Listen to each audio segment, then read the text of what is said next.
ओवैसी का गढ़ और योगी की ललकार। जी हां, इस वक्त हैदराबाद में निकाय चुनाव के लिए उत्तर प्रदेश के मुख्यमंत्री और बीजेपी के फायर ब्रांड नेता योगी आदित्यनाथ रोड शो कर रहे हैं। सीधे आपको वही लिए चल तस्वीर दिखाते हैं। हमारे सहयोगी अभिषेक उपाध्याय वही मौजूद हैं जो लगातार आपको जानकारी दे रहे हैं। निकाय चुनाव में अगर बीजेपी अपने इतने बड़े नेताओं को, अपने केंद्रीय मंत्रियों को उतार रही है तो इसका क्या मकसद है, ये अभिषेक से समझते हैं। भीड़ देखिए पहले। अभिषेक बताइए, इस वक्त आप क्या देख पा रहे हैं और तस्वीरें तो बता रही हैं कि बीजेपी ने किस कदर बात का जोखी हुई है।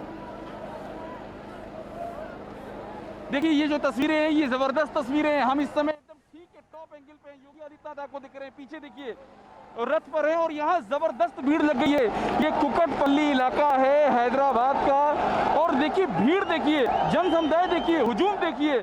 यहाँ पर ये रोड शो खत्म होना था लेकिन योगी आदित्यनाथ अभी रुके हुए हैं और उसकी वजह ये है कि जबरदस्त जो संख्या में लोग यहाँ पर आए हुए हैं, वो उत्साह है उनका, वो लगातार योगी आदित्यनाथ के लिए नारे लगा रहे हैं और हम बार बार आपसे कह रहे हैं कि ये बीजेपी के लिए बीजेपी एक सिग्नल दे रही है। बीजेपी एक बहुत बड़ा सिग्नल दे रही है। सिग्नल ये दे रही है कि इस हैदराबाद के जरिए पूरे साउथ में, जो कि तमिलनाडु में चुनाव है, हैदराबाद इसके लिए एक फ्लैश पॉइंट है। फिर से तस्वीर देखिए, पीछे योगी आदित्यनाथ आपको दिखाई पड़ रहे हैं और ये कुकटपल्ली इलाका पूरा जन सैलाब यहाँ उमड़ा हुआ है। 150 सीटों के लिए यहाँ पर चुनाव हैं और बड़ी बात ये है कि ये ओवैसी का गढ़ माना जाता है हैदराबाद। 44 सीटें 150 में से ओवैसी के पास में। और ये शोर देखिए, ये आवाज देखिए, यही गौर करने वाली बात है। और इसीलिए ये देखिए सामने से एक ओपन जीप में, ओपन कार में लोग जा रहे हैं। यही सबसे अहम बात है।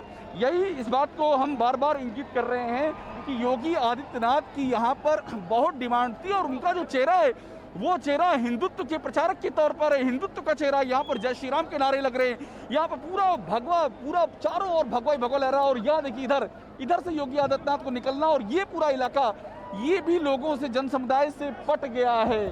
और अभी भी योगी आदित्यनाथ, चूंकि रोड शो, जबकि ये रोड शो एक तरह से समाप्त हो चुका है लेकिन योगी आदित्यनाथ अभी भी उसी जगह पर हैं, वो गए नहीं है। और मैं आपकी तस्वीर और दिखाता हूँ। यहाँ से छतों पर देखिए आप, लोग छतों पर इकट्ठा हैं। ये निशान दिखाइएगा, ये देखिए छतों पर लोग इकट्ठा हैं। पूरा दिखाइए आप, ऊपर से छत दिखाइए। ये योगी आदित्यनाथ को देखने के लिए, सुनने के लिए। और ये मैं और बड़ी बात कह रहा हूँ, योगी आदित्यनाथ की बात नहीं, बीजेपी ने जिस तरह से यहाँ प्रचार किया है, जिस तरह से अपने स्टार प्रचारकों को कैंपेन में उतारा है, ये उसका जमीन पर असर दिखाई पड़ रहा है कि पूरा काडर बीजेपी का उमड़ पड़ा है।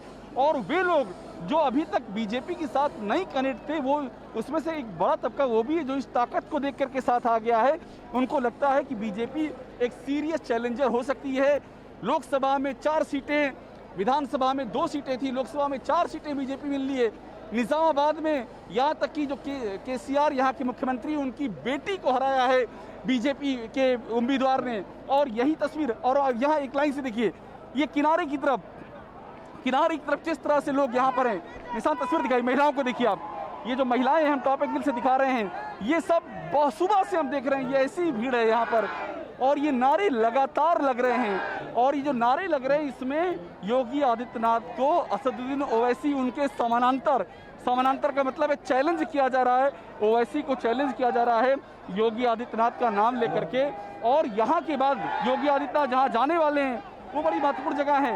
वो जगह है शाह अली बंडा। असदुद्दीन ओवैसी का गढ़ माना जाता है। ये तस्वीर देखिए, फिर से मैं आपको दिखा रहा हूँ। योगी आदित्यनाथ अभी भी वहाँ रुके हुए हैं। ये रोड शो खत्म हो चुका है। रोड शो की जो दूरी है वो तय की जा चुकी है, लेकिन अभी भी योगी आदित्यनाथ रुके हुए हैं। और उसकी वजह है कि भीड़ नहीं हट रही यहाँ से, भीड़ यहाँ से हट नहीं रही है। और लोग अपनी ऊपर से कहा भी जा रहा है, उनको मैसेज दिया जा रहा है, लेकिन अभी भी लोग वहाँ से देखिए इशारा किया जा रहा है। जो तेलंगाना की बीजेपी के अध्यक्ष वो भी इशारा कर रहे हैं, लेकिन लोग यहाँ से हटने को तैयार नहीं हैं। और बीजेपी, ये जो जनसैलाब यहाँ दिख रहा है, बीजेपी के लिए बहुत मायने रखता है। उसको उम्मीद है कि 1 दिसंबर को जब वोटिंग होगी तो जैसे त्रिपुरा में उसने चमत्कार किया है, जैसे पश्चिम बंगाल में लोकसभा चुनाव में चमत्कार किया है, वैसा ही चमत्कार वो यहाँ भी कर पाएगी। ये वो मान के चल रही है। गौरव। कह रहे हैं कि बीजेपी को लगता है कि कर्नाटक के बाद अगर हैदराबाद में अपना विस्तार करना है तो तेलंगाना उसके लिए बहुत मुफीद हो सकता है। लेकिन अभिषेक, एक चीज बताइए, आपने लोकसभा चुनाव से लेकर बिहार चुनाव तक सब कवर किया है और विपक्षी केवल एक आरोप लगाते हैं कि ओवैसी बीजेपी की बी टीम है। क्या अब बीजेपी उस भ्रम को तोड़ती हुई यहां पर जो विपक्ष फैलाने की कोशिश करता है? भारतीय जनता पार्टी के देखिए, एक बड़ी बात मैं आपको ये दिखा रहा हूं कि यहाँ पर बोलना शुरू कर दिया है, यहाँ बोलना शुरू कर दिया है योगी आदित्यनाथ ने। इसके पहले नारे भी लगे हैं, जय श्री राम के नारे उन्होंने लगाए हैं। जय श्री राम का नारा यहाँ पर बार बार लगाया जा रहा है, ये बहुत अहम बात है। पूरे इस रोड शो में हमने देखा है कि जय श्री राम का नारा लगाया जा रहा है, हिंदुत्व को सबसे आगे इस प्रचार में रखा गया है। और ये देखिए, ये जो योगी आदित्यनाथ जब बोल रहे हैं तो जो आपको रिएक्शन दिखाई पड़ रहा है, वो रिएक्शन बता रहा है कि लोग कितना ज्यादा उनकी बातचीत का रिस्पॉन्ड कर रहे हैं। और आपको मैं एक तस्वीर और दिखाता हूँ, वो बड़ी दिलचस्प तस्वीर है। आप देखिएगा, पूरा ये जो रोड शो है ये भगवा में डूबा हुआ है। भगवा में, यहाँ से देखना शुरू कीजिए आप, दिखाइएगा निशान, पूरा यहाँ से आपको ये भगवा जो पगड़ी है वो नजर आ रही है, आपको गमछे नजर आ रहे हैं, कुर्ता नजर आ रहा है और आगे तक देखते जाइए आप। ये हैदराबाद की तस्वीर है, इसको पूरा भगवामय कर दिया गया है। ये भी अपने आप में, और देखिए बड़ी बात योगी आदित्यनाथ ने कहा है, हैदराबाद को भाग्यनगर बनाने का संकल्प, बड़ी बात कह दी है। हैदराबाद को भाग्यनगर, बीजेपी ये कहती आई है, बीजेपी के नेताओं ने कहा है कि हैदराबाद का नाम बदलेंगे, भाग्यनगर कहेंगे। और देखिए योगी आदित्यनाथ उसी बात पर जोर दे रहे हैं। जो उत्साह आप सब गौरव दिखाया है, बिल्कुल अभिषेक, आप तस्वीरें दिखाते रहिए और हम कोशिश करेंगे कि योगी जो कह रहे हैं वो भी अपने दर्शकों को सुनाए। पीसीआर से मैं ये अपील करूंगा कि जरा सुनाइए योगी क्या कह रहे हैं। बिल्कुल, देखिए मैं कोशिश कर रहा हूं, आप सुनिएगा, मुझे लगता है कि आवाज आएगी चूंकि यहाँ स्पीकर लगा हुआ है। ट्राई करते हैं। अभियान चलाया था, उस अभियान को देश के एकता और अखंडता 1946 से 1948 में निजामशाही के खिलाफ जो अभियान चलाया था, उस अभियान को देश के एकता और अखंडता के प्रतीक सरदार वल्लभ भाई पटेल जी के नेतृत्व में आपके पूर्वजों को जो सफलता प्राप्त हुई थी, उसी का परिणाम है कि निजाम और उनके जो सरपरस्त थे, उनके द्वारा हैदराबाद को पाकिस्तान में शामिल करने या अलग अस्तित्व बना करके इस देश के नागरिकों को यहां पर आने के लिए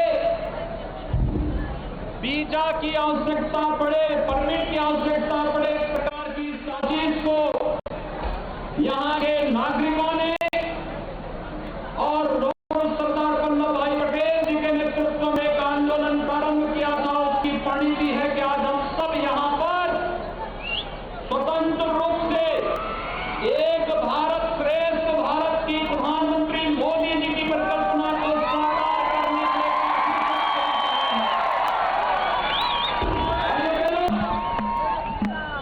हम सबको इस बारे में सोचना होगा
सब आभारी हैं प्रधानमंत्री मोदी जी के। 492 वर्षों में जो कार्य नहीं हो पाया, प्रधानमंत्री मोदी जी ने शांतिपूर्ण सम्मान देने के लिए ट्रिपल तलाक की कुप्रथा को समाप्त करने का कार्य भी किसी ने किया तो भारतीय जनता पार्टी ने किया है।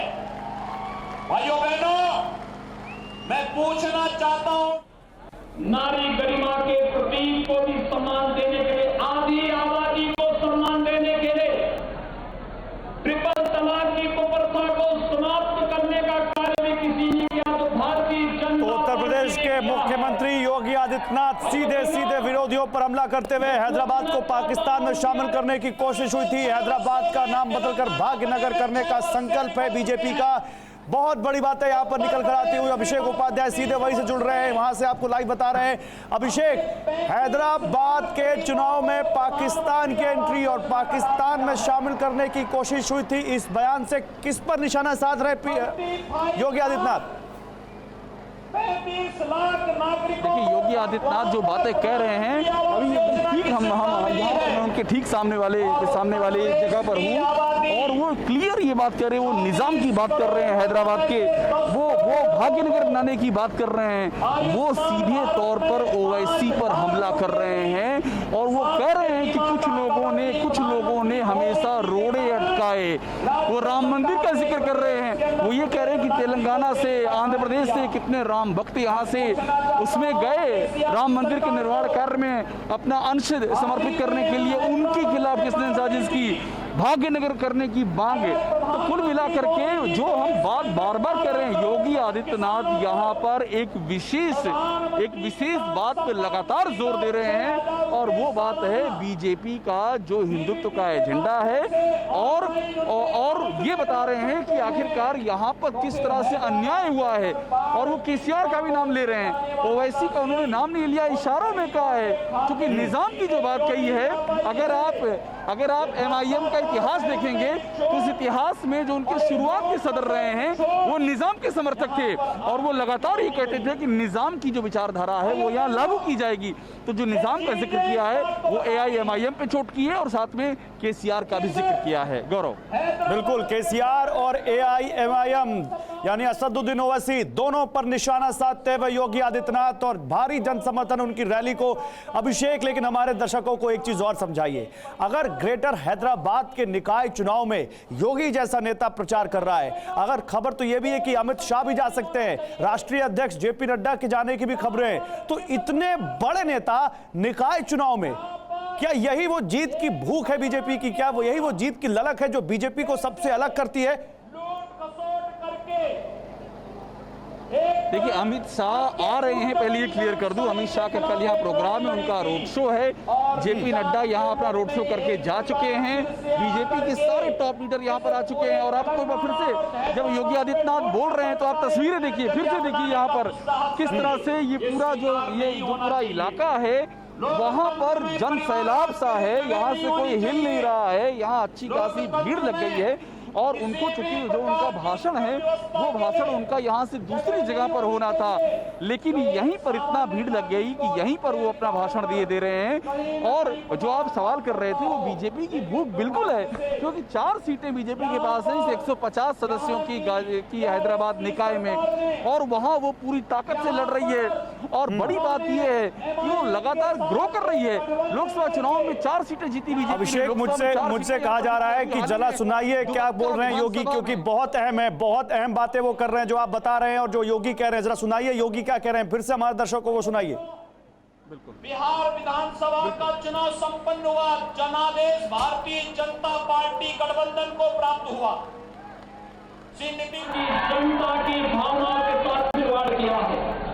आप सोचिए, अभी हाल ही में बिहार विधानसभा का चुनाव संपन्न हुआ, भाइयों बहनों, बिहार विधानसभा का चुनाव संपन्न हुआ, जनादेश भारतीय जनता पार्टी गठबंधन को प्राप्त हुआ। श्री नीतीश कुमार जी वहां पर फिर से मुख्यमंत्री बने, MIM का एक विधायक बना, लेकिन उन्होंने जब संविधान की शपथ लेने की बात आई तो उन्होंने हिंदुस्तान बोलने से इनकार कर दिया, हिंदुस्तान के नाम पे शपथ नहीं ली। हिंदुस्तान में रहेंगे, हिंदुस्तान का खाएंगे, लेकिन जब संविधान की शपथ हिंदुस्तान के नाम पे लेने की बात आएगी तो हिंदुस्तान नाम बोलने में संकोच करेंगे। ये एमआईएम की असलियत को बताने का कार्य करता है।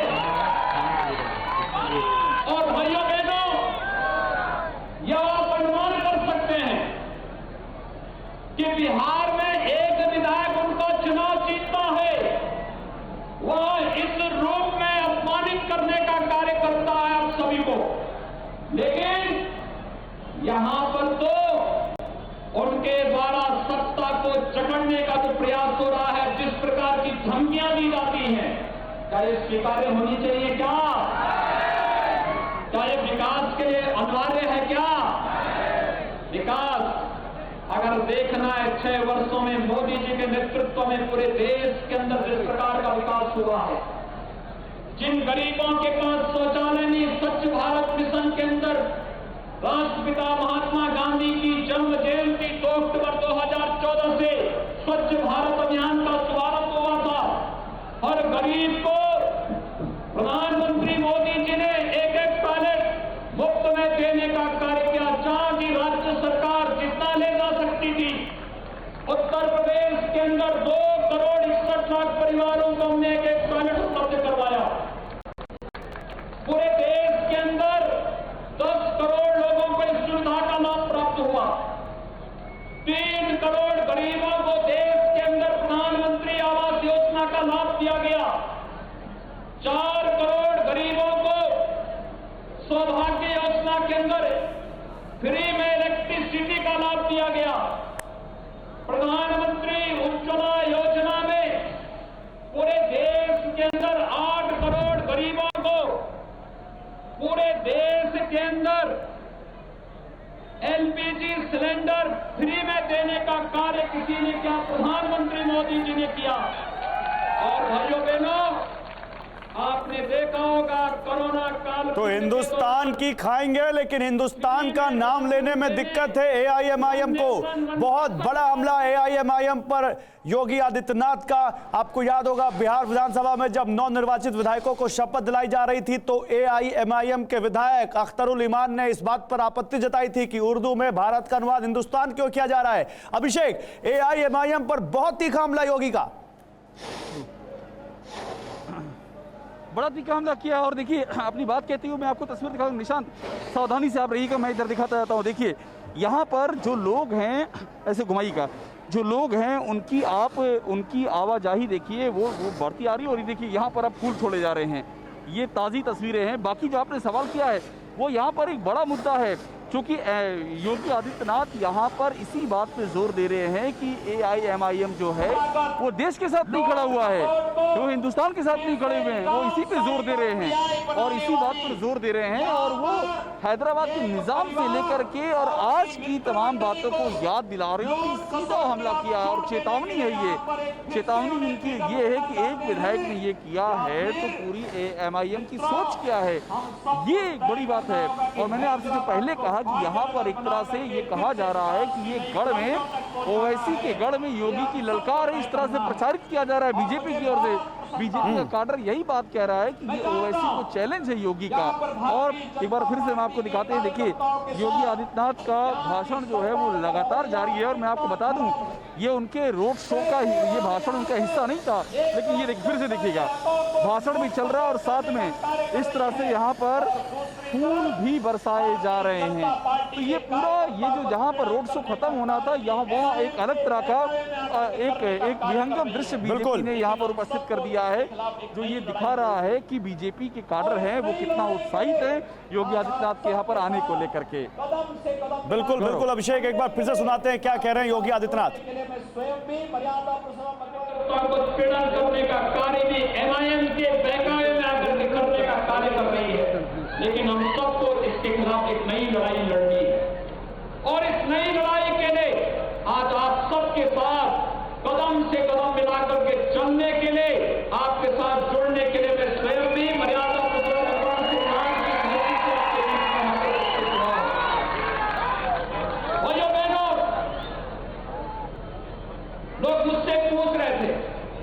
क्या हैदराबाद भाग्यनगर हो सकता है? मैंने कहा क्यों नहीं। उन्होंने कहा कैसे? हमने कहा देखिए, उत्तर प्रदेश में भारतीय जनता पार्टी की सरकार आई, हमने फैजाबाद को अयोध्या कर दिया, हमने इलाहाबाद को प्रयागराज कर दिया, वहां पे गंगा और यमुना को पवित्र नदियां मिलती हैं, कुंभ का भव्य आयोजन होता है, हमने इसका नाम प्रयागराज किया, उसका वही पौराणिक नाम था। तो फिर इसका वास्तविक नाम भाग्यनगर क्यों नहीं हो सकता? अगर यहां पर जनता भाग्यनगर, मित्रों, कोई जाति मत और मजहबी व्यवस्था नहीं, ये सांप्रदायिक नाम भी नहीं। भाग्यनगर का मतलब समृद्धि का प्रतीक, यहां के विकास का प्रतीक, और भाग्यनगर बनाने की, इसको समृद्धशाली बनाने की, यहां के नागरिकों को बुनियादी सुविधाएं देने की, यहां के नागरिकों को विकास की प्रक्रिया के साथ जोड़ने की प्रक्रिया का हिस्सा है भाग्यनगर बनाने की प्रक्रिया का एक कार्यक्रम। और उस कार्यक्रम के साथ जुड़ने के लिए आज हम सब यहां पर उपस्थित हुए हैं। मैंने आज यहां पर देखा, यहां की सरकार यहां पर एक नदी के अतिक्रमण को हटाने के कारण यहां पर लोगों को बाढ़ की त्रासदी का सामना करने के लिए मजबूर होना पड़ा है। भारत नदी संस्कृतियों का देश माना जाता है, और भाइयों बहनों, नदी संस्कृति का देश होने के नाते आज नदियां दम तोड़ रही हैं। प्रधानमंत्री मोदी जी ने नमामि गंगे परियोजना के माध्यम से उत्तर भारत में गंगोत्री से लेकर गंगा सागर तक अविरल गंगा, निर्मल गंगा के कार्य को सार्थक किया है। और मैं इस बात को कह सकता हूं, गंगा देश की एक बड़ी पवित्र नदी है, देवतुल्य नदी है। आज आप जाएंगे, न केवल गंगा नदी में स्नान, बल्कि गंगा का जल आचमन करने लायक फिर से नमामि गंगे परियोजना के माध्यम से हो गया है, क्योंकि मोदी जी के नेतृत्व में आज वहां पर नमामि गंगे परियोजना का कार्य पूरी मजबूती के साथ कार्य वहां पर हुआ है। लेकिन मैं पूछना चाहता हूं, एक नदी यहां पर भी है, लेकिन भाइयों बहनों, टीआरएस की सरकार उस नदी को और भी प्रदूषित करती है। उस नदी की अविरलता और निर्मलता इसलिए नहीं बन सकती क्योंकि एमआईएम से जुड़े हुए लोगों ने वहां पर अवैध कब्जे करके यहां के नागरिकों को बाढ़ से पूरी तरह डुबोने की साजिश का हिस्सा बना करके कब्जा किया है। और टीआरएस और एमआईएम की मित्रता यहां पर इस पवित्र नदी की अविरलता और निर्मलता में बाधक है। और जिससे मैं कह सकता हूं, ये जो नापाक गठबंधन यहां पर बना है, ये नापाक गठबंधन यहां के विकास को रुद्ध कर रहा है, जनता की बुनियादी सुविधाओं को लूट खसोट का जरिया बना रहा है। यहां पर हैदराबाद के बारे में जब चर्चाएं सामने आती हैं, यहां का प्रत्येक नागरिक परेशान है, व्यापारी परेशान है। किसी भी कार्य के लिए जिस तरीके से उन्हें पैसे की डिमांड होती है, विकास के कार्यों में लूट खसोट प्रारंभ होती है, इस स्वाभाविक रूप से इस बात को प्रदर्शित करता है कि यहाँ के सरकार और यहाँ का कारपोरेशन में जो लोग अब तक रहे हैं, इन लोगों का विकास और जनता की बुनियादी सुविधाओं से कोई लेना देना नहीं। और इससे भारतीय जनता पार्टी पूरी मजबूती के साथ, पूरी प्रतिबद्धता के साथ अपने चुनाव घोषणा पत्र के माध्यम से आपके बीच यहां पर उपस्थित हुई है। कल भारतीय जनता पार्टी के माननीय राष्ट्रीय अध्यक्ष श्री जयप्रकाश नड्डा जी ने, जगत प्रकाश नड्डा जी ने आपके बीच आकर के यहां की जनता का आह्वान किया। और कल देश के यशस्वी गृह मंत्री जी स्वयं यहां पर पधार करके एक बार फिर से आप सबका आह्वान करना चाहते हैं। और भाइयों बहनों, मैं भी अयोध्या का संदेश और उत्तर प्रदेश का संदेश लेकर के आज आपके बीच में यहाँ पर उपस्थित हुआ हूं। मैं आप सबका आह्वान करूंगा, हमें भ्रष्टाचार मुक्त व्यवस्था के लिए, एक पारदर्शी और सुष्ठुतापूर्ण विकास के लिए एक अच्छा ग्रेटर हैदराबाद म्युनिसिपल कॉर्पोरेशन के गठन के लिए भारतीय जनता पार्टी को यहां पर भारी बहुमत से विजयी बनाने के लिए हमें आगे आना होगा। और भाइयों इस अभियान में आप सबका मैं आह्वान करूंगा कि वे संकल्प भारतीय जनता पार्टी का और उत्साह यहाँ के यूथ में दिखाई दे रहा है, यहाँ के नौजवानों में दिखाई दे रहा है, यहाँ की बहनों में दिखाई दे रहा है, यहाँ के समाज के प्रत्येक तबके में दिखाई दे रहा है। ये उत्साह इस बात को प्रदर्शित करता है कि अब बहुत दिनों तक निजानशाही के पिछलग्गू बने हुए लोग अब हैदराबाद में आगे चल नहीं पाएंगे। अब यहाँ पर भाग्य नगर के निर्माण के कार्यक्रम को आगे बढ़ाने के लिए हम सब मिलकर के आगे बढ़ेंगे और भारतीय जनता पार्टी यहाँ के भाग्य के निर्माण के लिए आज आपके बीच में आई है। आप सबसे मेरी अपील है, भारतीय जनता पार्टी के चुनाव चिन्ह कमल का फूल, भारतीय जनता पार्टी का चुनाव का चिन्ह क्या है?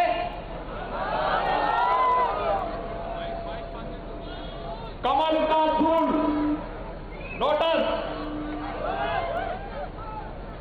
भारी बहुमत से विजयी बनाएंगे।